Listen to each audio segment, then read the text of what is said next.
പരിശുദ്ധ പരമദിവ്യകാരുണ്യത്തിന് എൻ്റെ പ്രിയപ്പെട്ടവരെ, ഓൺലൈനിൽ ഈ ധ്യാനം ഈ ആഴ്ചയിൽ കൂടുന്ന എല്ലാവരെയും ഇവിടെ തീർത്ഥാടനത്തിലെ ഉടമ്പടി ധ്യാനത്തിനായി എത്തിയിരിക്കുന്നവരെയും പരിശുദ്ധമ്മയുടെ മാധ്യസ്ഥതയിൽ ഈശോയ്ക്ക് സമർപ്പിക്കുന്നു. നമ്മൾ ഓരോ ഉടമ്പടി ധ്യാനങ്ങളിലൂടെയും ഞങ്ങൾ തന്നെ ഒത്തിരിയേറെ ഒരു 5-6 ദിവസം ഒരു ധ്യാനം കഴിഞ്ഞാൽ അടുത്ത ഉടമ്പടി ധ്യാനം വരെ എപ്പോഴും ഇങ്ങനെ നിരന്തരം പ്രാർത്ഥിച്ചും കർത്താവ് നൽകുന്ന വചനത്തിൻ്റെ പിറകെ അന്വേഷിച്ചും അതിൻ്റെ അനുഭവതലങ്ങളെ ഓർത്തും ഒക്കെ നിരന്തരമായ ഒരു ഉടമ്പടി ദൈവസാന്നിധ്യ സ്മരണയിലാണ് ജീവിക്കുന്നത്. നിങ്ങൾ ഉടമ്പടി കാലത്ത് ഒരു ഉടമ്പടി സാന്നിധ്യ സ്മരണയിൽ ജീവിക്കണം. ആൾക്കാർക്ക് പറ്റുന്ന ഒരു അബദ്ധം എന്ന് പറയണത്, ഇവിടുന്ന് ഉടമ്പടി ചെയ്തു പോകുമ്പോൾ പിന്നീട് നിങ്ങൾ വേവലാതി കൊള്ളുന്നതും നിങ്ങൾ ഇമ്മേഴ്സ്ഡ് ആകണതും എത്ര ശതമാനം നിങ്ങൾക്ക് ദൈവമായിട്ട് ചെയ്ത ഉടമ്പടിയെക്കുറിച്ച് നിങ്ങൾക്ക് തിരിച്ചറിവും ബോധവുമുണ്ട്. അതാണ് എൻ്റെ വിഷയം. അത് ശരിക്കും കാര്യം ഉടമ്പടിയെ ചിലപ്പോൾ മറ്റ് ജീവിത സാഹചര്യങ്ങളും സന്തോഷമായാലും സങ്കടമായാലും ഉത്കണ്ഠയായാലും മറ്റു വൈകാരിക സാഹചര്യങ്ങൾ ഉടമ്പടിയെ വിഴുങ്ങുന്നൊരവസ്ഥ വരികയും ഞാൻ ഉടമ്പടി എടുത്ത വ്യക്തിയാണ്, ഞാൻ ദൈവവുമായിട്ട് ഉടമ്പടി ജീവിക്കുകയാണ് എന്നുള്ളൊരു ബോധമാണത്. ആ ബോധം ശരിക്കും ആദ്യ 90 ദിവസം മുഴുവനും ആ ബോധത്തിലാണ് നമ്മൾ ജീവിക്കുന്നത്.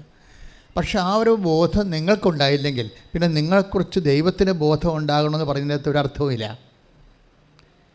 നിങ്ങൾ ഉടമ്പടി എടുത്തവരാണ്. ഞാൻ ഉടമ്പടി, നമുക്കറിയാം മറ്റ് പ്രെയർ ചെയ്യുന്ന പോലെ ഡംപ് ആൻഡ് ഗോ അല്ല ഇവിടെ. ഡംപ് വെച്ചാൽ നമ്മളൊരു സ്ഥലത്ത് പോയി തിരികെത്തിക്കുന്നു, ഗുഡ് ബൈ പറഞ്ഞ് പിരിയുന്നു, പിന്നെ അത് നമ്മൾ മറന്നു കളയുന്നു അല്ലേ. നമ്മളൊരു സ്ഥലത്ത് പോയി നൊവേന കൂടുന്നു, ആ സമയത്ത് കുറേ പാട്ടൊക്കെ പാടുന്നു, നമ്മൾ അടുത്ത വണ്ടി കയറി പോകുന്നു. പിന്നെ നമ്മൾ ഓർക്കണത് അടുത്ത വ്യാഴാഴ്ച ആകുമ്പോഴാണ്, അയ്യോ ഇന്ന് നൊവേന ദിവസമാണല്ലോ എന്ന് ഓർക്കണത്. ഇത് ഒരവസ്ഥയാണ് ഉടമ്പടിക്കുള്ളതെങ്കിൽ നിങ്ങൾ ഉടമ്പടിയിലല്ല.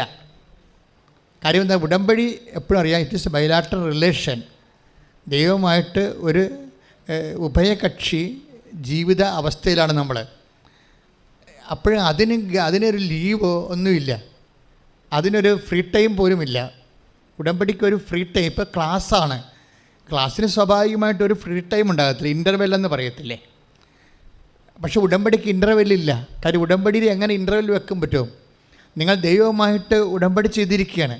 അതുകൊണ്ട് എല്ലാ നിമിഷങ്ങളിലും തന്നെ നിങ്ങളെ വാക്ക്, പ്രവൃത്തി, വിചാരം, സാക്ഷ്യം അതെല്ലാം ഉടമ്പടിയുടെ ബേസ്മെൻറ്റിലാണ്.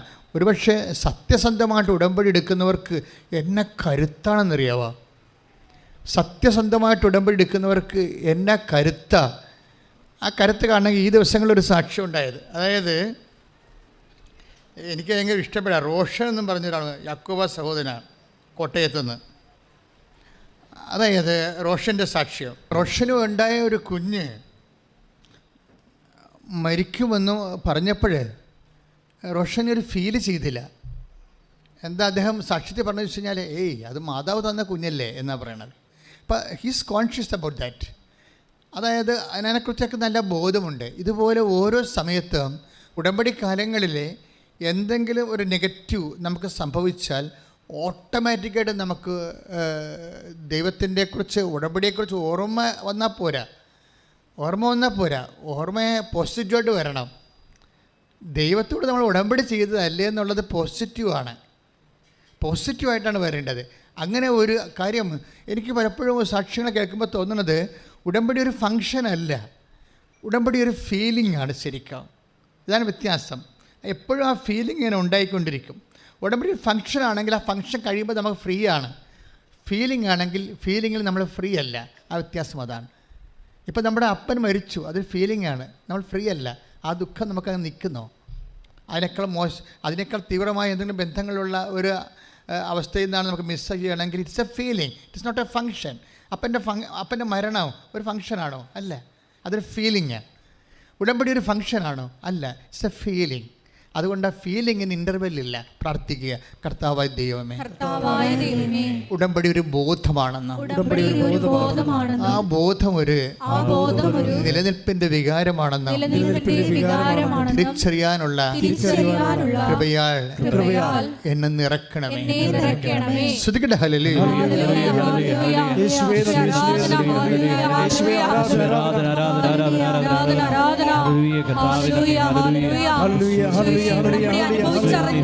നിബന്ധനകൾ പാലിച്ച് ദൈവസ്നേഹം വർദ്ധിപ്പിച്ച് നിങ്ങളെ സാക്ഷികളായി ഉടമ്പടി ധ്യാനത്തിലൂടെ ഉയർത്തണമേ എന്ന് പ്രാർത്ഥിക്കുന്നു. Hallelujah, hallelujah. മഹത്വം, മഹത്വം. പ്രാണനാഥൻ നീ സ്നേഹരാജൻ, നീ പ്രാണനാഥൻ, നീ സ്നേഹരാജൻ, നിന്നിലെല്ലാം ജീവനും സ്നേഹവുമേ.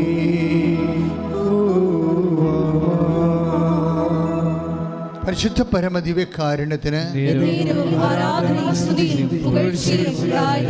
അതായത് ഈ ഉടമ്പടിയുടെ ബോധവും വിവേചനവും ഇതെല്ലാം പരിശുദ്ധാത്മാവിൻ്റെ ദാനമായിട്ട് വരണത്.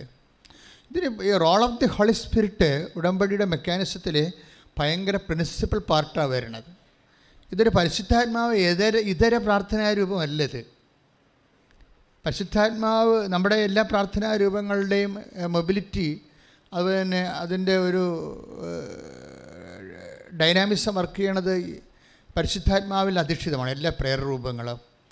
ഇപ്പോൾ ഉടമ്പടി എന്ന് പറഞ്ഞതൊരു മരിയൻ പ്രയറാണെന്ന് പറഞ്ഞിട്ട് പരിശുദ്ധാത്മാവിന് അവിടെ ഒന്നും ചെയ്യാനില്ലെന്നല്ല. മരിയൻ പ്രയറായത് കൊണ്ട് തന്നെ അത് ഫുൾനെസ് ഓഫ് ഹോളി സ്പിരിറ്റിൽ വർക്ക് ചെയ്യത്തുള്ളൂ. പരിശുദ്ധാത്മാവിൻ്റെ പൂർണ്ണതയിൽ പ്രാർത്ഥിക്കുക, കർത്താവായ ദൈവമേ, ഉടമ്പടിയെടുത്ത് എല്ലാവരെയും പരിശുദ്ധാത്മാവിൻ്റെ പൂർണ്ണതയിലേക്ക് ഫലദായകമായി വളർത്തണമേ, അഭിഷേകം ചെയ്യണമേ.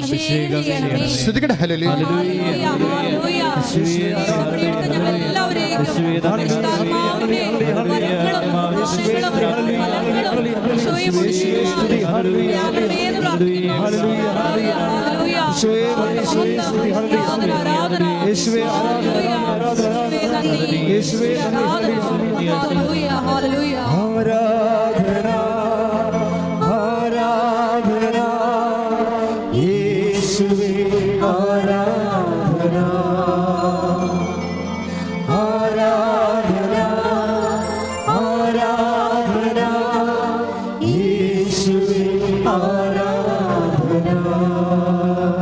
എനിക്ക് പലപ്പോഴും തോന്നിയിരിക്കുന്നത് ഈ ഉടമ്പടി എടുക്കുന്ന ഓരോ മക്കളും ബേസിക്കായിട്ട് പ്രെയർ ചെയ്യേണ്ടത് പരിശുദ്ധാത്മാവിൻ്റെ ഫലങ്ങൾക്കല്ല, ദാനങ്ങൾക്കാണ്.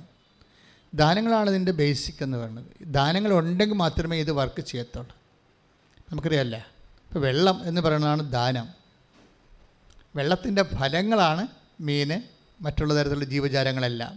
പരിശുദ്ധാത്മാവിനെ കുറിച്ച് രണ്ട് വിഷയങ്ങളിലാണ് നമ്മൾ എപ്പോഴും ദാനങ്ങൾ എപ്പോഴും നമുക്ക് എപ്പോഴും ഉടമ്പടി എടുക്കുന്ന ഓരോ മക്കൾക്കും. ഐസയ 11:2 കർത്താവിൻ്റെ ആത്മാവ് അവൻ്റെ മേൽ ആവസിക്കും, ജ്ഞാനത്തിൻ്റെയും വിവേകത്തിൻ്റെയും ആത്മാവ് എന്ന് പറഞ്ഞ് കർത്താവിൻ്റെ ആത്മാവ് അവൻ്റെ മേൽ ആവസിക്കും.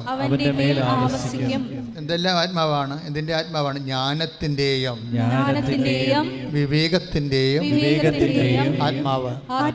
അപ്പം ജ്ഞാനം എന്ന് പറയുമ്പോൾ ഒരു അനുഭവജ്ഞാനമാണ്, തിയറി മാത്രമല്ല പ്രയോഗം കൂടിയുണ്ട്.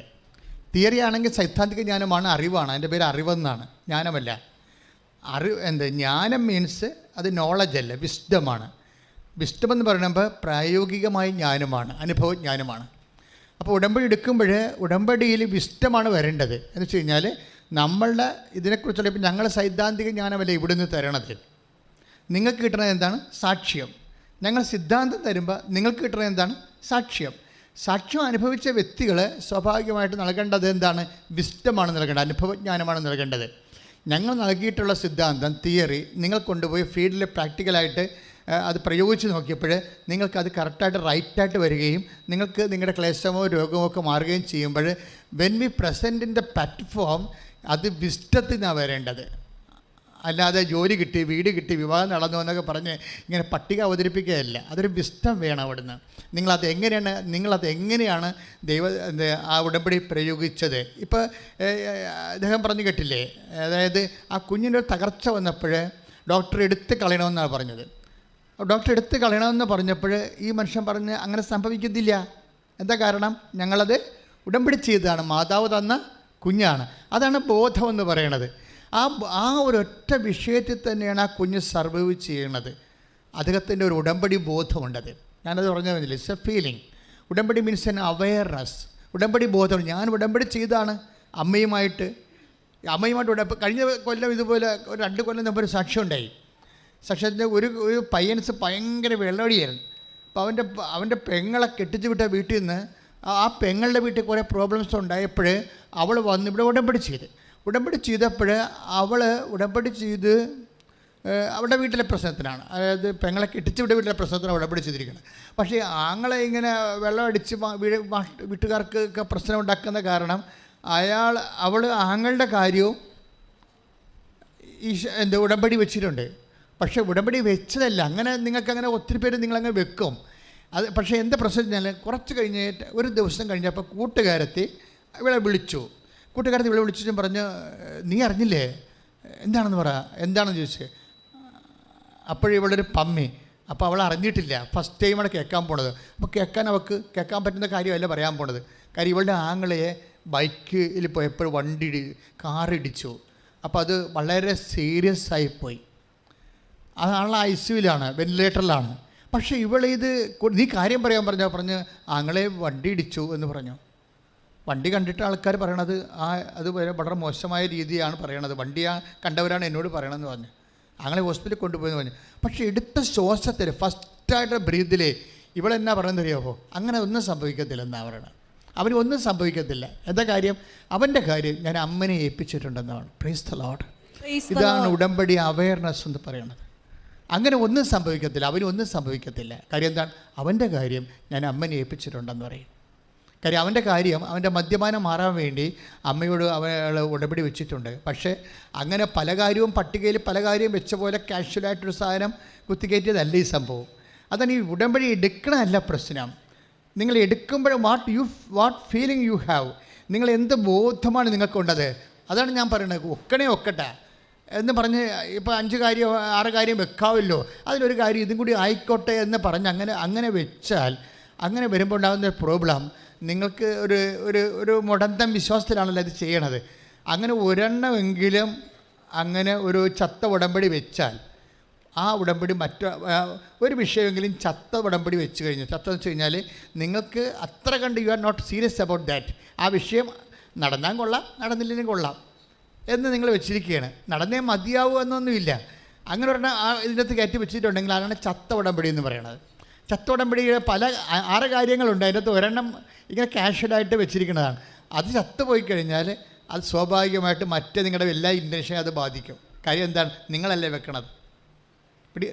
വെക്കണത്. അതായത് അത്ര കണ്ട് ദൈവത്തിൽ ഒക്കട്ടെ എന്നുള്ള മുടന്തം വിശ്വാസമുള്ള നിങ്ങളാണ് ആ ഒരു സാധനം വെച്ചിരിക്കുന്നത്. ആ ആൾ തന്നെയല്ല മറ്റഞ്ചെണ്ണം വെച്ചിരിക്കുന്നത്. അപ്പോൾ അത് അടിസ്ഥാനപരമായ ഉടമ്പടി, അടിയന്തരമായ ഉടമ്പടിയാണെങ്കിലും ഇതുപോലെയുള്ള അലവലാതി കാര്യങ്ങൾ കിട്ടിയാൽ ഊട്ടിയെന്നൊക്കെ ഞാൻ പറയുന്നത് ഇടയ്ക്ക്. അതുപോലെ ഒരു ഗാംബ്ലിംഗ് ആയിട്ട് ഒക്കട്ടെന്നും പറഞ്ഞ് ഒരു സാധനം ഉടമ്പടി വെച്ചിട്ടുണ്ടെങ്കിൽ ആ ഒക്കട്ടെ സാധനം തന്നെയായിരിക്കും എല്ലാത്തിനെയും ബാധിക്കുന്നത്. അങ്ങനെ ഒരിക്കലും ഉടമ്പടി ചെയ്യരുത്. നിങ്ങൾക്ക് വെച്ചില്ലേ കുഴപ്പമില്ല, 0 പോയിൻ്റ് ഇട്ട് വെച്ചാൽ മതി. വെക്കുന്ന കാര്യങ്ങൾ നിങ്ങൾക്ക് പക്കയായിരിക്കണം. അതിനെക്കുറിച്ച് അത് ഇല്ലാതെ നിങ്ങൾക്ക് സർവൈവ് ചെയ്യാൻ പറ്റാത്ത രീതിയിൽ നിങ്ങൾ സീരിയസ് ആയിരിക്കണം. ശ്രദ്ധിക്കട്ടെ. ഹല്ലേലൂയ.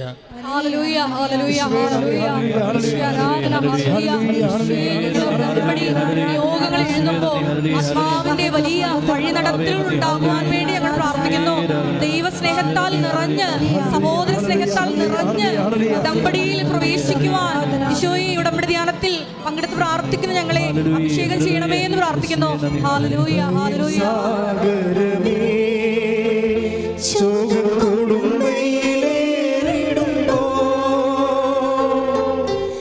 കരുണയും സാഗരമേ സുഖം കൊടുമ്പയിലേറിടുമ്പോ മേഘത്തിൻ തണലരുളി എന്നെ സാന്ത്വനമായി നടത്താം. മേഘത്തിൻ തണലരുളി എന്നെ സാന്ത്വനമായി നടത്താം. പരിശുദ്ധ പരമ ദിവ്യകാരുണ്യത്തിന് പരിശുദ്ധ പരമ ദിവ്യകാരുണ്യത്തിന് പരിശുദ്ധ പരമ ദിവ്യകാരുണ്യത്തിന് എനിക്കൊരു പ്രിപ്പറേറ്ററി പ്രെയർ നല്ലതാണെന്ന് തോന്നണം. ഉടമ്പടി കാര്യം, ഉടമ്പടി പരിശുദ്ധാത്മ ദാനങ്ങളിലാണ് ഇതിങ്ങനെ വർക്ക് ചെയ്ത് പോണത്. ദാനങ്ങൾ അതിപ്പോൾ 1 കൊറിന്ത്യർ 12:8 കൂടുതൽ ദാനങ്ങളെക്കുറിച്ച് വെളിപ്പെടുത്തുന്നുണ്ട്. ഇതൊക്കെ നമുക്ക് ആവശ്യമായ രീതിയിൽ ആരാധനയ്ക്ക് പ്രാർത്ഥിച്ചിട്ട് ഈ ദാനങ്ങൾ സ്വീകരിക്കുന്നൊരു സമയമാണ്. 1 കൊറിന്ത്യർ 11:8 ശ്രദ്ധിക്കട്ടെ. ഹല്ലേലൂയ.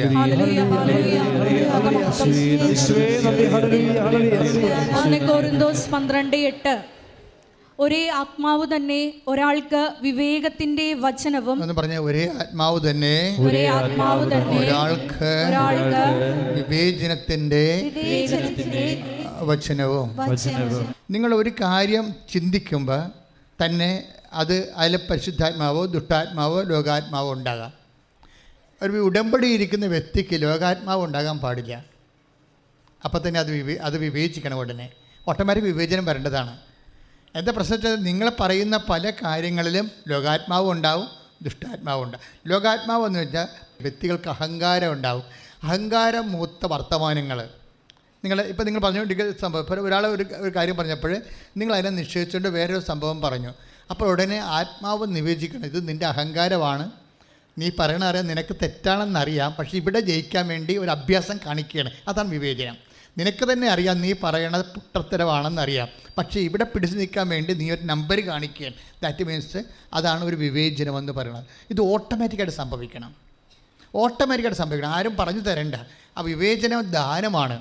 ഈ ദാനങ്ങൾ ശക്തിപ്പെട്ടാൽ മാത്രമേ വരങ്ങൾ ഉണ്ടാകത്തുള്ളൂ, ഫലങ്ങൾ ഉണ്ടാകത്തുള്ളൂ. വരങ്ങളല്ല, ഫലങ്ങളെന്ന് പറയുമ്പോഴും ഇത് ഉടമ്പടിയുമായിട്ട് കണക്റ്റഡ് ആണ്. ശരിക്കും ഒന്ന് പ്രാർത്ഥിക്കുക. കർത്താവായ ദൈവമേ, പരിശുദ്ധ ഉടമ്പടി സത്യമായി ചെയ്യാൻ, സത്യസന്ധമായി നിറവേറ്റാൻ അതിൻ്റെ പ്രാഥമികമായ അടിത്തറയായ പരിശുദ്ധാത്മദാനങ്ങളാൽ അറിവിനാൽ വിവേകത്താൽ ജ്ഞാനത്താൽ വിവേചനത്താൽ എന്നെ അഭിഷേകം ചെയ്യണം.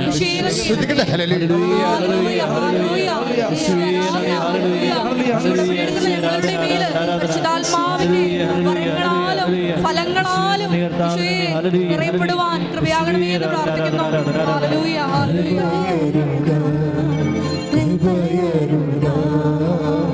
അളവന്റെ പകർന്നിടുക ഈ ഭൂമിയിൽ യാത്രയിൽ ദൈവകൃപയരുക. ഈ ഭൂമിയിൽ യാത്രയിൽ ദൈവകൃപയരുക. പ്രിസ്ലാമാണ്. ഞാൻ അച്ഛൻ ആദ്യമേ പറഞ്ഞത് എന്താണ്? ഉടമ്പടി ഒരു അവെയർനെസ്സാണ്, ഒരു പക്ഷേ ഷാർപ്പ് ആൻഡ് സീരിയസ് അവെയർനെസ്സാണ്. സാധാരണ ഒരു ലോ ലെവലിലുള്ള ഓർഡിനറി അവെയർനെസ് അല്ല, ഷാർപ്പാണ്. കാര്യം ദൈവവുമായിട്ട് അതർ കക്ഷി ദൈവമാണ്. മനസ്സിലായില്ലേ? അതിൻ്റെ പ്രശ്നം വെച്ചപ്പോൾ നിങ്ങളുടെ വീട്ടിൽ ഒരാൾ വരുന്നു എന്ന് വിചാരിച്ചോ. നിങ്ങളുടെ വീട്ടിൽ ഒരാൾ വരുന്നു, അയൽവാസി വരുന്നു. നമുക്കറിയാം അയൽവാസിയെക്കുറിച്ചുള്ള അവെയർനെസ്സിനെ കൊണ്ട്. അപ്പോൾ അതപ്പോൾ നിങ്ങൾ അടുക്കളയിൽ നിൽക്കുന്ന പടത്തിന് നിൽക്കും. അവൾ എങ്ങനെ കറങ്ങി തിരിഞ്ഞ് അടുക്കള വന്നോളൂ എന്ന് വിചാരിക്കും. അല്ലേ കറക്റ്റേ? ഏറ്റവും അടുപ്പമുള്ള കൂട്ടുകാരത്തിയാണെങ്കിൽ അങ്ങനെ ഒരു നമ്മൾ പിന്നെ അവിടെ. പക്ഷെ ആളെ കൂടി അതൊരു മിനിസ്റ്റർ ആകണമെന്നുണ്ടെങ്കിൽ നിങ്ങൾക്ക് എക്സൈറ്റ്മെൻറ്റായി. പിന്നെ നിങ്ങൾ വീടും കോലവും നമ്മുടെ ഡ്രസ്സും ഒക്കെ നിങ്ങൾ ശ്രദ്ധിച്ച് പിന്നെ ആകപ്പാട് പ്രശ്നമായി. ഒന്നെങ്കിൽ പറ്റാത്തതാണെങ്കിൽ നിങ്ങൾ ഒളിച്ചോടി കളയും, നാട് വിട്ടു പോകുന്നത് ഇല്ല. അതായത് നിങ്ങൾക്ക് സ്വീകരിക്കാൻ പറ്റാത്ത നിങ്ങളുടെ ഇടം പോണ ഒരു അവസ്ഥയിലേക്കാണെന്നുകൊണ്ട് നിങ്ങൾ ആകപ്പാട് ചളിപ്പാവും, ചമ്മലാവശ്യിക്കും. ഇതിപ്പോൾ ആരാണ് ഉടമ്പടിയോട് വരുമ്പോൾ ദൈവമാണ് അതർ സൈഡ് വരണത്. അതെൻ്റെ വിഷയം. ഷാർപ്പായിരിക്കണം എന്ന് പറഞ്ഞതിൻ്റെ കാര്യം അതാണ്. നമ്മൾ ഉടമ്പടി ചെയ്തിരിക്കുന്ന ആരുമായിട്ടാണ്? ഇതിൻ്റെ അകത്ത് ദൈവത്തിൻ്റെ ഒരു എളിമയെന്ന് പറയണത് അതാണല്ലോ ഇത് മുഴുവൻ വർക്കൗട്ട് ചെയ്യണത്. ദൈവം ഇത്രയും താഴ്ന്ന് നമ്മളുടെ ജീവിതാവസ്ഥകളിലേക്ക് വരാൻ ദൈവം ഒരു ഇടമുണ്ടാക്കിയത് കൊണ്ടാണ് നമ്മൾ രക്ഷപ്പെട്ടത്. അതുകൊണ്ടാണ് അത് ബൈബിളിൽ ആദ്യം മുതൽ പറയുന്ന സംഭവമാണ്. അവൻ പ്രകൃത്യാ ദൈവമായിരിക്കവേ ദൈവത്തോടുള്ള സമാനത മുറുകെ പിടിക്കേണ്ട കാര്യമായി പരിഗണിക്കാതെ ദാസനായി. അതുകൊണ്ട് സമാന്തരമായിട്ട് ദൈവമായിട്ടാണ് ഉടമ്പടി ചെയ്തിരിക്കുന്നത് കൊണ്ട് തന്നെ നമ്മളും ദാസൻ്റെ ലെവലിലേക്ക് റീസെറ്റ് ചെയ്യണം. ശരിക്കും എളിമ, വിനയം, വിശ്വസ്തത, കാര്യം ഇതെല്ലാം കുറേ ഗുണങ്ങളുണ്ട്. പരിശുദ്ധാത്മാവിൻ്റെ നിലവാരമുള്ള സാക്ഷ്യങ്ങളാണ് ഉടമ്പടിയിൽ നിന്ന് വരേണ്ടത്. അല്ല നിങ്ങൾ പറയുന്ന ലിറ്റിൽ സാക്ഷ്യം, ചെറിയ സാക്ഷ്യങ്ങളാണ്. ഇന്നലെ ഒരു ചേച്ചി ഇവിടെ വന്ന് സാക്ഷ്യം പറഞ്ഞു. അപ്പോൾ സാക്ഷ്യം എന്ന് പറയുമ്പോൾ ആ സാക്ഷ്യം തിരഞ്ഞെടുത്തിൽ വന്ന മിസ്റ്റേക്കാണ്. സാക്ഷ്യം അത് ഉടമ്പടി സാക്ഷ്യമല്ല. അത് ചുമ്മാ പൈപ്പിൻ്റെ വീട്ടിൽ നിന്ന് അങ്ങോട്ടും ഇങ്ങോട്ടും ചേച്ചിമാർക്ക് പറയാൻ പറ്റിയ എന്തൊരു സംഭവമാണ്. അതിങ്ങനെ നാണം കിട്ടുപോയി അത് കേട്ടപ്പോൾ. വെച്ച് കഴിഞ്ഞാൽ എന്താ സംഭവിച്ചത്? അവർ പറഞ്ഞ സാക്ഷ്യത്തിലേ ഉള്ളൂ അവർക്ക് ജോലിയില്ലായിരുന്നു. അത് ചെറിയ ജോലിയാണ്. അപ്പോൾ ഭർത്താവിൻ്റെ ജോലി സ്ഥലത്ത് ആ കെട്ടിടത്തിൽ തന്നെ അവർക്ക് ജോലി കിട്ടി. പിന്നെ അവരെന്താ പറഞ്ഞതെന്ന് വെച്ച് കഴിഞ്ഞാൽ 3 ഓപ്പറേഷൻ ഭർത്താവിന് ഒരുമിച്ച് വന്നു. അപ്പോൾ അത് ഒരുമിച്ച് 3 ചെയ്യണമെന്ന് ഞങ്ങൾ ഡോക്ടറോട് പറഞ്ഞപ്പോൾ 3 ചെയ്യാമെന്ന് ഡോക്ടർ ഏറ്റു. അപ്പോൾ ഞങ്ങളുടെ പൈസ ചോദിച്ചപ്പോൾ ഓപ്പറേഷൻ കഴിഞ്ഞിട്ട് ബില്ല് വന്നപ്പോൾ ഞങ്ങളുടെ കാശില്ലാഞ്ഞ് എന്ത് വിഡ്ഢിത്തരമാണ്. 3 ഓപ്പറേഷൻ ചെയ്യണമെന്ന് ഇവർ അങ്ങോട്ട് പറഞ്ഞിരിക്കുകയാണ്. അത് 3 ചെയ്യാമെന്ന് ആശുപത്രിക്കാർ പറഞ്ഞിരിക്കുകയാണ്. ബില്ല് വന്നപ്പോൾ കാശില്ലെന്ന് കൊടുക്കാൻ.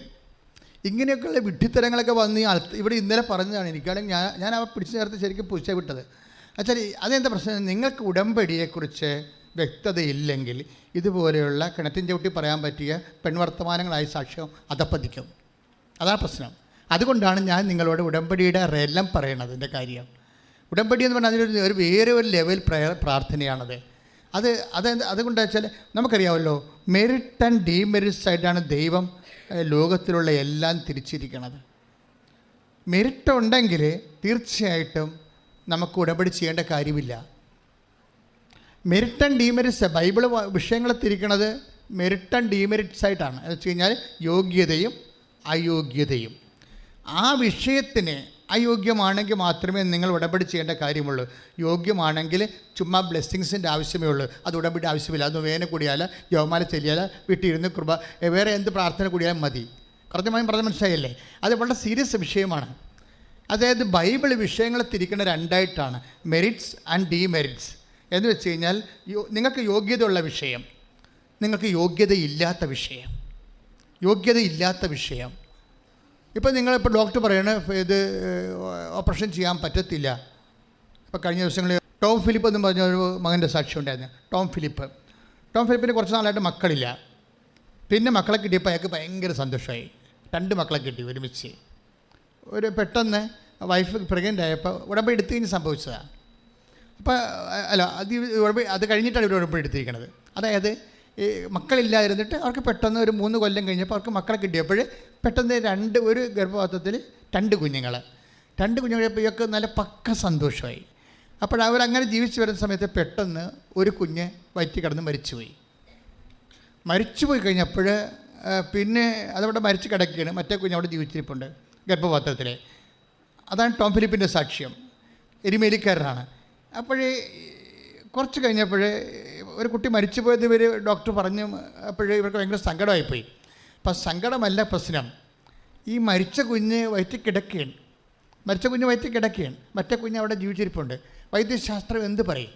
ഡോക്ടർ പറഞ്ഞു ഈ കുട്ടി മരിച്ചില്ലേ, മറ്റേ കുഞ്ഞ് മരിച്ചില്ലേ. അപ്പോൾ സ്വാഭാവികമായിട്ട് കുറച്ച് കഴിയുമ്പോൾ ആ മരിച്ച കുഞ്ഞിൻ്റെ ബ്ലഡ് 2 ഒരേ സർക്കുലേഷനാണല്ലോ. ആ ബ്ലഡ് മോശം ബ്ലഡല്ലേ, അത് ചത്ത കൊച്ചിൻ്റെ ബ്ലഡ് ഈ കുട്ടിയിലേക്ക് പ്രവേശിക്കാൻ സാധ്യതയുണ്ട്. അപ്പം അങ്ങനെ വരുമ്പോൾ ഈ കുട്ടി ചിലപ്പോൾ ബ്രെയിനായിട്ട് ഓർമ്മ ഈ തലവിലെ പിള്ളേർ, അതുപോലെ തന്നെ ഓർമ്മയില്ലാത്ത കുട്ടികൾ, സംസാരിക്കാൻ ശേഷിയില്ലാത്തത്, ആന്തരിക അവയവങ്ങൾ ഡാമേജ് ആയ കുട്ടിയായിട്ടായിരിക്കും അടുത്ത 2ാമത്തെ കുഞ്ഞും. ഇപ്പം ഒന്നെങ്കിൽ മരിക്കും, പുറത്ത് വരികയാണെങ്കിൽ അതിന് അംഗവൈകല്യങ്ങളും പല പ്രശ്നങ്ങളും ഉണ്ടാകുമെന്ന് പറയും. അപ്പോഴേ ഈ ടോം ഫിലിപ്പ് എന്നാ ചെയ്തിരിക്കണത്, അദ്ദേഹം അപ്പോഴാണ് വന്ന് ഉടമ്പടി ചെയ്യണത്. കാര്യം ഒരു കുഞ്ഞ് മരിച്ചുപോയി, ഭാര്യയുടെ വയറ്റിൽ കിടപ്പുണ്ട്. അപ്പോൾ അടുത്ത കുഞ്ഞ് ഓപ്പറേറ്റ് ചെയ്ത് മാറ്റണമെന്നാണ് ഡോക്ടർ പറയണത്. ഓപ്പറേറ്റ് ചെയ്ത് മാറ്റണമെന്നാണ് പറയണത്. അപ്പം അങ്ങനെ മാറ്റുമ്പോൾ പിന്നീട് ഗർഭം ധരിക്കണമൊക്കെ കുറച്ച് കോംപ്ലിക്കേറ്റഡ് വിഷയമാണ്. അപ്പോൾ ഇവിടെ ഈ മനുഷ്യനെ ഉടമ്പടി ചെയ്ത് കഴിഞ്ഞപ്പോൾ അദ്ദേഹം എന്നെ വന്ന് ഈ എമർജൻസി കേസ് ഞാൻ കാണുമല്ലോ, അതെന്താ കാരണം ഇതാണ്, ഇതുപോലുള്ള കേസ് പറഞ്ഞുകൊണ്ടാണ്. അപ്പോൾ എന്നോട് പറഞ്ഞ് എന്നാ ചെയ്യണമെന്ന് വെച്ചാൽ അതിനെ കുഞ്ഞ് ഡോക്ടർ പറഞ്ഞത് അതിനെ കൂടി എടുത്ത് കളയണമെന്നാണ് പറഞ്ഞത്, അല്ലെങ്കിൽ ആ ചത്ത കൊച്ചിൻ്റെ ബ്ലഡ് ഇങ്ങോട്ട് കയറാൻ സാധ്യതയുണ്ട്, അങ്ങനെയെങ്കിൽ ഈ കുട്ടി കൊളാപ്സായി പോകും, വൈഫിന് കുഴപ്പമുണ്ടാകും എന്നൊക്കെയാണ് പറയണത്. അപ്പം ഞാനത് ഉടനെ ഉടമ്പടി എടുത്ത് കഴിച്ചിട്ടല്ലേ കാണുന്നത്. അപ്പം ഞാനുടനെ ഞാൻ പറഞ്ഞു, ഞാൻ കൂളായിട്ട് പറഞ്ഞു ഉടമ്പടി തൈലം വയറ്റി പുരട്ടി കൊടുക്കാൻ പറഞ്ഞു. അത്രേ ഉള്ളൂ, വേറെ ഒരു സൊല്യൂഷനും ഇല്ല. ഉടമ്പടി തൈലം ഭാര്യയുടെ അടിവയറ്റിൽ പുരട്ടി കൊടുക്കാൻ പറഞ്ഞു, കുറിച്ചിട്ട് വിശ്വാസപ്രമാണം ചൊല്ലി വിശ്വാസപ്രമാണം പുരട്ടി കൊടുക്കാൻ പറഞ്ഞു. That's okay. അല്ല ഞാൻ എടുത്ത് കളയണമെന്ന് ഞാൻ പറഞ്ഞില്ല. അല്ലെങ്കിൽ എനിക്ക് വേണേൽ പറയാം, ഡോക്ടർ പറയണ പോലെ ചെയ്യാൻ പറയാം. അപ്പോൾ കർത്താവ് എന്നെ പിടിക്കും, പിന്നെ നിന്നെ എന്തിനാണ് ഇവിടെ വെച്ചിരിക്കണമെന്ന് ചോദിക്കും. അതിലെ പ്രശ്നം. നിനക്ക് വിശ്വാസമില്ലാത്ത ഉടമ്പടി തൈലം നീ എന്തിനാണ് ജനങ്ങൾക്ക് കൊടുക്കണമെന്ന് ചോദിക്കും. അതാണ് പ്രശ്നം. അപ്പോൾ ഞാൻ അല്പം സംശയമില്ല പറഞ്ഞു, ഒരു കുഴപ്പമില്ല, ആ കുട്ടി മരിക്കത്തില്ല, കുട്ടിയെ കർത്താവിൻ്റെ ഉടമസ്ഥയിലേൽപ്പിക്കണം. നീ ഉടമ്പടി തൈലം എടുത്ത് വിശ്വാസ പ്രമാണം ചൊല്ലിയിട്ട് നീ കുട്ടി വൈഫിൻ്റെ അടിവയറ്റ് തേച്ച് കൊടുക്കാൻ പറയും. അതോടുകൂടി ആ കുട്ടി രക്ഷപ്പെട്ട്, ആ കുട്ടിയെ കൊണ്ടാണ് അയാൾ സാക്ഷ്യം പറയാൻ വന്നിരിക്കുന്നത്. പക്ഷേ എന്താ പ്രശ്നം വെച്ച് കഴിഞ്ഞാൽ, ഒരു ഇഷ്യൂ ഉണ്ടാകുമ്പോൾ നമ്മൾ എന്ത് നിലപാടെടുക്കുന്നു എന്നുള്ളതാണ് നമ്മുടെ ഉടമ്പടി ലെവലെന്ന് പറയുന്നത്.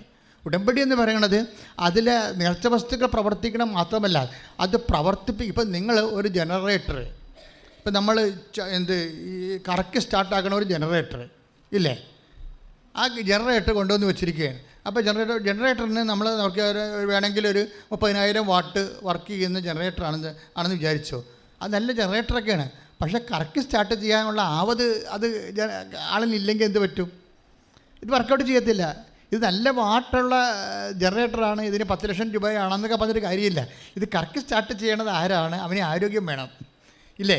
ഉടമ്പടി എടുക്കാൻ അതിൻ്റേതായിട്ടുള്ള ഒരു ആരോഗ്യം ഉണ്ടാകണം, ആത്മീയ ആരോഗ്യം. അത് പ്രശ്നമാണ്.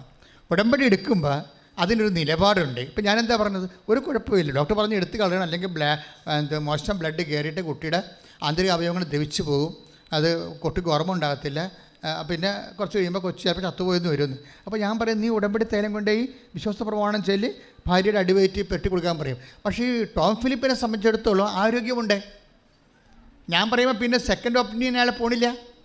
ഞാൻ പറഞ്ഞു, അച്ഛനിങ്ങനെ പറഞ്ഞു, എന്നാലും എൻ്റെ അമ്മയുടെ അനിയത്തിൻ്റെ മകൻ ഡോക്ടറാണ്, MD ആണ്, അമേരിക്ക പഠിച്ചതാണ്, അവനെ കൂടെ ചോദിച്ചേക്കാമെന്ന് പറഞ്ഞു കഴിഞ്ഞാൽ ഈ ഉടമ്പടി തൈലത്തിൻ്റെ വിഷയം തീർന്ന് അവിടെ വെച്ച് തീരും.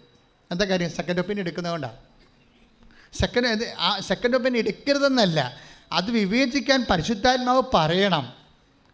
പരിശുദ്ധാത്മാവ് വിവേചിക്കാൻ ഒരു സെക്കൻഡ് ഒപ്പീനിയൻ തേർഡ് ഒപ്പീനിയൻ എടുത്തുകൊള്ളാൻ പരിശുദ്ധാത്മാവ് വിവേചിച്ച് വിവേകം നൽകിയാൽ തീർച്ചയായിട്ടും നമുക്കത് ചെയ്യാൻ പറ്റും. പക്ഷേ അതേസമയം തന്നെ കൺഫ്യൂഷൻ നിൽക്കുന്ന സമയത്ത് ആന്തരികമായ ബോധ്യം നൽകുന്നതാണ് പരിശുദ്ധാത്മാവിൻ്റെ ദാനം എന്ന് പറയുന്നത്. മനസ്സിലായില്ലേ?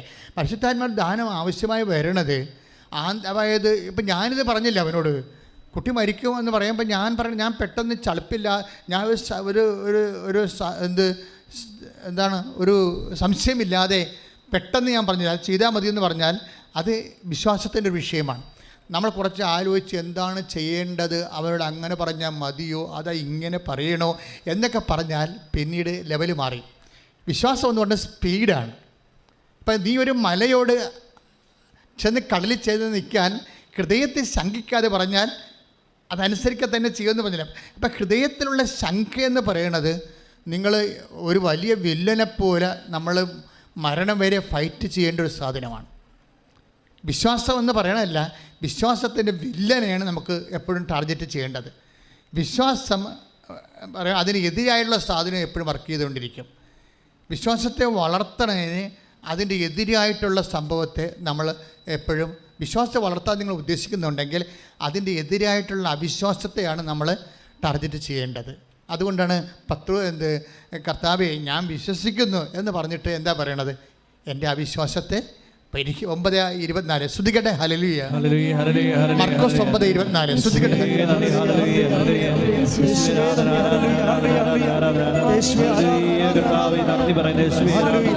9:24 ഉടനെ കുട്ടിയുടെ പിതാവ് വിളിച്ചു പറഞ്ഞു, ഞാൻ വിശ്വസിക്കുന്നു.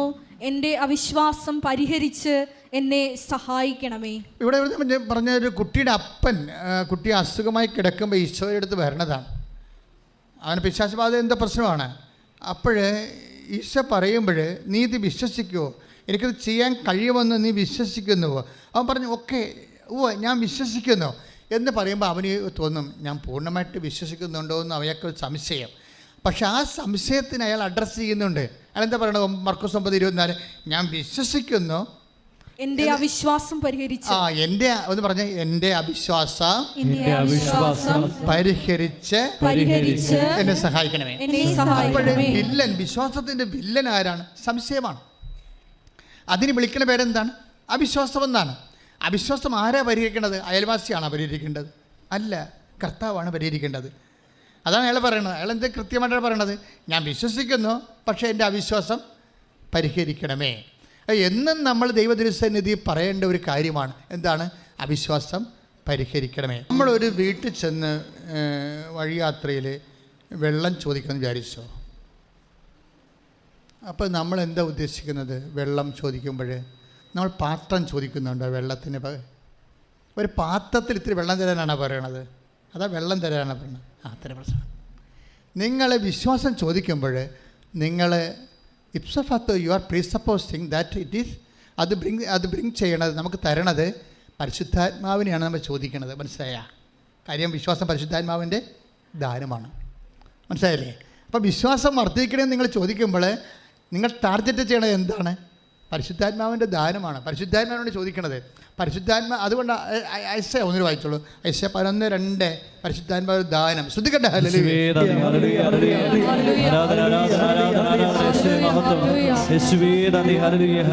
ഏശയ്യ 11:2 ജ്ഞാനത്തിൻ്റെയും വിവേകത്തിൻ്റെയും ആത്മാവ്, ഉപദേശത്തിൻ്റെയും ശക്തിയുടെയും ആത്മാവ്, അറിവിൻ്റെയും ദൈവഭക്തിയുടെയും ആത്മാവ്. 1 കൊരിന്ത്യർ 12:8 ശ്രദ്ധിക്കട്ടെ. ഹല്ലേലൂയ.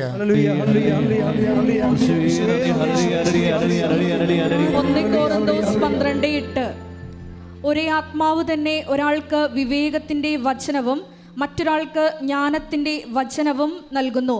ഒരേ ആത്മാവ് തന്നെ ഒരുവന് വിശ്വാസവും വേറൊരുവന് രോഗശാന്തിക്കുള്ള വരവും നൽകുന്നു. അപ്പോൾ അത് വിശ്വാസം എന്ന് പറയുന്നത് നമുക്ക് കേവല വിശ്വാസം ഒന്നും പറഞ്ഞ സംഭവമില്ല. ഇപ്പോൾ ചില ആൾക്കാർ പറയുന്നില്ലേ, അമേരിക്ക നിങ്ങൾ പോയിട്ടില്ല, പക്ഷേ അമേരിക്ക അവിടെ ഉണ്ടെന്ന് നിങ്ങൾ വിശ്വസിക്കുന്നു. അതുപോലെയുള്ള ഒരു കേവല വിശ്വാസമല്ല ബൈബിൾ വിശ്വാസം. ബൈബിൾ വിശ്വാസം പരിശുദ്ധാത്മാവിൻ്റെ ദാനമാണ്. മനസ്സിലായില്ലേ? വിശ്വാസം, മാനുഷിക വിശ്വാസമുണ്ട്. എന്തുമാത്രം വിശ്വാസം? നമ്മുടെ അമ്മയാണ് നമ്മൾ പറയണത്, നമ്മുടെ അപ്പൻ ഇങ്ങേരാണെന്ന് ചൂണ്ടിക്കാണിക്കുന്നു. അതൊരു വിശ്വാസത്തെ നമ്മൾ അപ്പനായിട്ട് സ്വീകരിക്കുന്നു. ആ വിശ്വാസമല്ല ബൈബിൾ വിശ്വാസം. ബൈബിൾ വിശ്വാസം എന്ന് പറയുന്നത് ഇതുപോലെ മാനുഷിക വിശ്വാസമോ ഇൻഫ്ലുവൻസോ ഒന്നുമല്ല, ഒരു സെക്കുലർ ഇൻഫ്ലുവൻസ് ഒന്നുമല്ല ബൈബിൾ വിശ്വാസം. ബൈബിൾ വിശ്വാസം basically it is a fruit of the holy സ്പിരിറ്റാണ്, പരിശുദ്ധാത്മാവിൻ്റെ വരമാണ്. ഒരു ഉടമ്പടി മേജറായിട്ടുള്ള പ്രോജക്റ്റ് ചെയ്യുന്നതാണ് ഉടമ്പടി. അതിന് അനപേക്ഷിതമായി അനുധാരികളാണ് അടിസ്ഥാന ആത്മീയ പ്രമാണങ്ങളായിട്ട് ഞാൻ നിങ്ങളെ ഇപ്പോഴും ഉത്ബോധിപ്പിച്ചുകൊണ്ടിരിക്കുന്നത്. ഇതിൻ്റെ ഭാഗമായിട്ട് വരുന്നൊരു വിഷയം, അതായത് നമ്മൾ അറിയാം, ഇപ്പം ഞാൻ എന്താ ഈ ടോം ഫിലിപ്പിനോട് എന്നാ പറഞ്ഞത്? കുഞ്ഞ് മരിക്കത്തില്ല, നീ ഭാര്യയുടെ അടിവയറ്റിൽ കൊണ്ടുപോയിട്ട് ഇത് വിശ്വാസപ്രമാണം ചൊല്ലിയിട്ട് ഉടമ്പടി തൈലം കുരിശ് വരച്ച് കുഞ്ഞിനെ ഈശോയ്ക്ക് ഉടമപ്പെടുത്താൻ പറഞ്ഞിരിക്കുകയാണ്. കുരിശ് വരക്കണേ എന്തിനാണ്? അതൊരു മുദ്രയാണ്. കുരിശിച്ച ഒരു സൈനാണ്, സീൽ. ഓഫീസിൽ നിന്നൊക്കെ ലെറ്റർ പഡ് അടിക്കുമ്പോൾ അവർ സീലടിച്ചിരിക്കുകയാണ്. അതിനാണ് നമ്മൾ കുരിശ് വരയ്ക്കണം. നമ്മൾ രാവിലെ എഴുന്നേറ്റിട്ട് എന്താ ചെയ്യണത്? പ്രത്യക്ഷീകരണ പ്രാർത്ഥനയ്ക്ക് നമ്മൾ കൈയും കാലും കഴുകി ഫ്രഷായിട്ട് വന്നിട്ട് പ്രത്യക്ഷീകരണ പ്രാർത്ഥന തുടങ്ങുമ്പോൾ നമ്മൾ എന്താ ചെയ്യണത്? ഉടമ്പടി തൈലം എടുത്തിട്ട് കുരിശ് വരക്കും. എന്തിനാണ് ഉടമ്പടി തൈലം എടുത്ത് കുരിശ് വരക്കണത്? കുരിശൊക്കെ നമ്മൾ അറിയണതിനെക്കുറിച്ച്. അറിഞ്ഞില്ലെങ്കിൽ നമ്മളെ പൂച്ച മാത്രം പോലെ എന്തെങ്കിലും കാണിച്ചു കൊടുക്കും. ഇങ്ങനെ അതാണ് നിങ്ങൾക്ക് ചില ആൾക്കാർക്ക് അല്ലെങ്കിൽ കൾട്ടിക്കായിട്ട് ചെയ്ത് കളയും, ടെക്നിക്കലായിട്ട് ചെയ്ത് കളയും. ഉടമ്പടി തൈലം എടുത്ത് എന്നൊക്കെ പറഞ്ഞു ഉറക്കപ്പിച്ച് എന്തെങ്കിലും കാണിച്ചു കൂട്ടും. പിച്ചുമ്പേയും പറഞ്ഞ പോലെ തന്നെ മറ്റൊരു പരിപാടി കാണിക്കും. അങ്ങനെ കാണിച്ചത് വർക്കൗട്ട് ചെയ്യത്തില്ല. നമ്മൾ ഇതിനെക്കുറിച്ചൊരു അവബോധം ഉണ്ടാകണം. ആചാരത്തിന് അർത്ഥം പറഞ്ഞില്ലെങ്കിൽ അനാചാരമായിട്ട് മാറും. അനാചാരം ഒന്നും സാധനമില്ലേ? അത് അനാചാരം എന്ന് പറഞ്ഞാൽ എന്താണ്? അർത്ഥം അറിയാതെ ആചാരം ചെയ്യുമ്പോഴാണ് അത് അനാചാരമായി മാറുന്നത്. അർത്ഥം അറിയുമ്പോഴാണ് അത് സദാചാരമായി മാറുന്നത്. ഇതൊരു സദാചാര ക്രിയയാണ് ശരിക്കും പറഞ്ഞാൽ. എന്ന് വെച്ച് കഴിഞ്ഞാൽ നമ്മളിപ്പോൾ ഉടമ്പടി തൈലം എടുത്തിട്ട് നെറ്റിക്ക് കുരിശ് വരയ്ക്കും. തലയിൽ കുരിശ് വരച്ചാൽ പിന്നെ ഈ ഹോൾ ബോഡി, നമ്മുടെ ചിന്തകൾ, വികാരങ്ങൾ, വർക്കുകൾ, ആ ദിവസത്തെ മുഴുവൻ ഇടപാടുകളെല്ലാം ദൈവത്തിന് ഞാൻ മുദ്ര വെക്കുന്നു. കർത്താവിനെ ഞാൻ ഉടമപ്പെടുത്തുന്നു. എന്താ കാര്യം? ഇത് ഐ വിൽ അതായത് ഇപ്പോൾ 92-ാമത്തെ സങ്കീർത്തനം 10-ാമത്തെ വാക്യം, I will anoint you with a purest oil. അതാണ് സംഭവം. അതിൻ്റെ ഉടമ്പടി ആ വാക്യം നിന്നാണ് ഉടമ്പടി തൈലം ഉണ്ടാകുന്നത്. ഞാൻ നിന്നെ എന്ത് ചെയ്യുമെന്നാണ്? ശുദ്ധമായ തൈലത്താൽ അനോയിൻറ്റ് ചെയ്യും. എന്തിനാണ് അങ്ങനെ അനോയിൻറ്റ് ചെയ്യണത്? ഞാൻ നിന്നെ അഭിഷേകം ചെയ്യും. ഇപ്പോൾ സങ്കീർത്തനം ഈ 92:10, ഞാൻ നിന്നെ ശുദ്ധമായ തൈലത്താൽ, പറഞ്ഞേ, ഞാൻ നിന്നെ ശുദ്ധമായ തൈലത്താൽ അഭിഷേകം ചെയ്യും. എന്തിനാണ് അങ്ങനെ തൈലം കൊണ്ട് അഭിഷേകം ചെയ്യുന്നതിൻ്റെ ഉദ്ദേശം എന്താണ്? ആ ആചാരത്തിൻ്റെ അർത്ഥം എന്താണ്? അതിൻ്റെ താഴെ എഴുതിയിട്ടുണ്ട്, I will give you the wild or strength. അതാണ് അത് ഇംഗ്ലീഷ് കിടക്കണത്. എന്ന് വെച്ച് കഴിഞ്ഞാൽ എന്തിനാണ് നിങ്ങൾ അനൗൺസ് ചെയ്യണത്? ഞാൻ നിനക്ക് കാട്ടുപോത്തിൻ്റെ ശക്തി നൽകും. മനസ്സിലായില്ലേ? ഞാൻ നിനക്ക്, നമ്മുടെ ബലഹീനമായൊരു കാലത്തിലാണ് നമ്മൾ ഉടമ്പടി ചെയ്യണത്, ഇല്ലേ? അപ്പോൾ നമുക്ക് എന്താ വേണ്ടത്? ശക്തിയാണ് വേണ്ടത്. ഈ ശക്തി നേടാൻ വേണ്ടി ദൈവത്തിൻ്റെ വാഗ്ദാനമുണ്ട്. ഐ വിൽ ഗിവ് യു എന്നാണ്. നമുക്കറിയാമല്ലോ 8810 വാഗ്ദാനങ്ങളാണ് ദൈവത്തിലുള്ളത്. ഈ വാഗ്ദാനങ്ങൾ പ്രാപിക്കുന്ന ഒറ്റ സിംഗിൾ ആപ്പാണ് ഉടമ്പടി എന്ന് പറയുന്നത്. ആ ഉടമ്പടി എല്ലാം വാഗ്ദാനങ്ങളാണ്.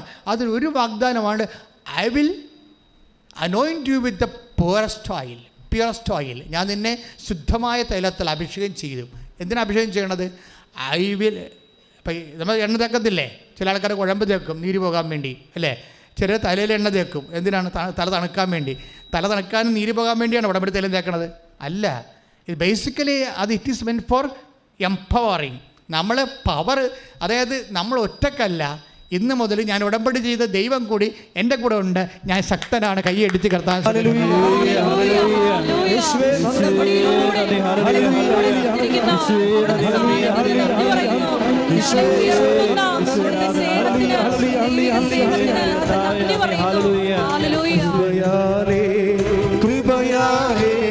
കൃപയാലനുദിനവും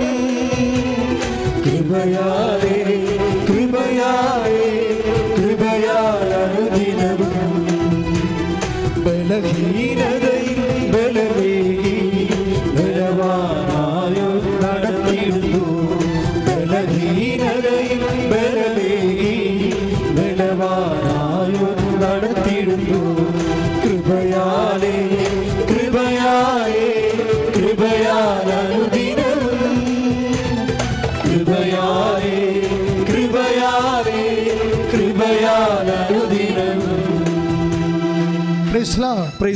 അതായത് അതൊരു വാഗ്ദാനമാണ്. എന്താണ്?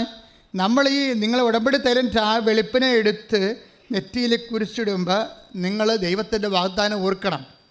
12:30 സങ്കീർത്തനം 92:11 ആ വാഗ്ദാനം. Read it. ശ്രദ്ധിക്കട്ടെ. 92-ാം സങ്കീർത്തനം 10-11 തിരുവചനങ്ങൾ.